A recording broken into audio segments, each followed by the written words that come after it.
Hey guys, well, I just wanted to talk to you guys about Boston Dynamics. They're an engineering and robotics design company.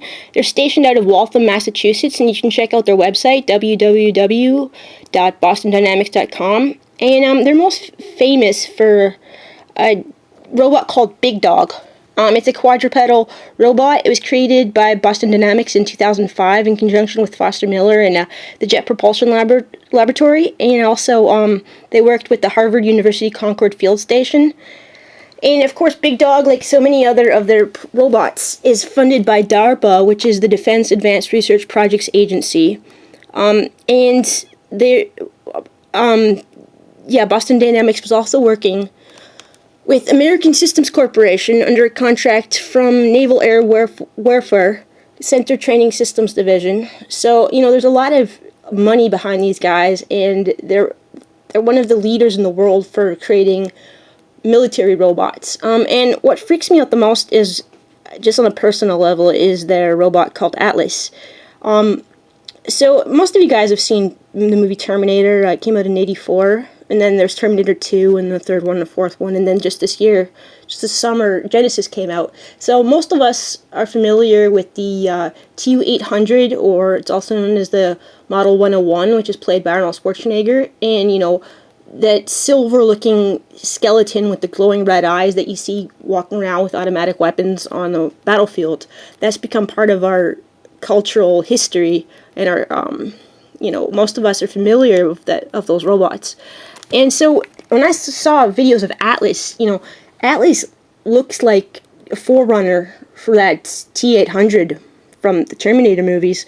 It just freaks me out. And they're designed to be military-type soldier robots.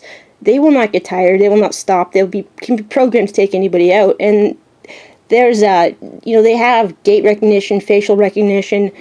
So they're also working now with one of the updates I saw on Atlas says that they're working so that they could have Atlas be wireless and also run off battery power, so it can just work as an independent unit. And you can see there'd be a lot of potential for things to go very wrong with something like that if it's designed to kill. So some of their other main robots they've done are Big Dog, like I said, Cheetah, which can run 28 miles per hour. I saw a video with it running just a little bit over 29 miles per hour, and then it seemed to collapse, but 28 miles per hour, it was fine. Little Dog is a small version of Big Dog, as the name kind of tells you, and it's intended as a test bed for other institutions. Boston Dynamics maintains the robots for DARPA as a standard platform, according to the Wikipedia entry. But there's a new robot also called Rise. It can climb vertical terrain such as walls, trees, and fences using feet with microclaws to climb on textured surfaces. They've got all sorts of stuff, all together. Not just one of these robots, but if they were all working together, it's really scary. The Sand Flea is a small robot capable of jumping 30 feet straight up, or 8 meters straight up. It weighs about 11 pounds and drives like a remote-controlled car on flat surfaces. But keep in mind, like, the small ones could be used they could go in and just spread anthrax or nerve gas or whatever. And the big ones could just carry semi-automatic weapons and just blow people away. So there's also the potential here is pretty scary. Atlas is a lot like their earlier one, their bipedal device, and they say it was designed for testing chemical protection suits, which is PETMAN. PETMAN stands for Protection Ensemble Test Mannequin, and it was their first anthropomorphic robot that moves dynamically like a real person. They say a lot of the technology for PETMAN came from Big Dog, but then, from PETMAN, they went straight to Atlas, or not straight to Atlas, nothing's straight to anything else. But Atlas stands for the Agile Anthropomorphic Robot, Atlas. It's 6 feet tall, or 1.8 meters. It's a humanoid robot. It's based roughly on Boston Dynamics' earlier PETMAN humanoid robot. And they say it's designed for a variety of search and rescue tasks. Sure, they tell us that. That's got to be it.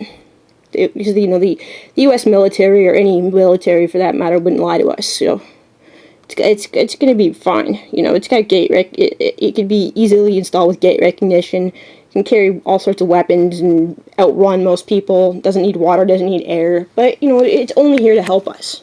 These robots could never be used for any sort of antisocial, psychopathic anything. They're just here to help. That's it. Yeah, also, articulated sensate hands will enable Atlas to use tools designed for human use. Atlas includes 28 hydraulically actuated degrees of freedom to hands, arms, legs, feet, and the torso. An articulated sensor head includes stereo cameras and a laser rangefinder. Atlas is powered from an off-board electric power supply via a flexible tether.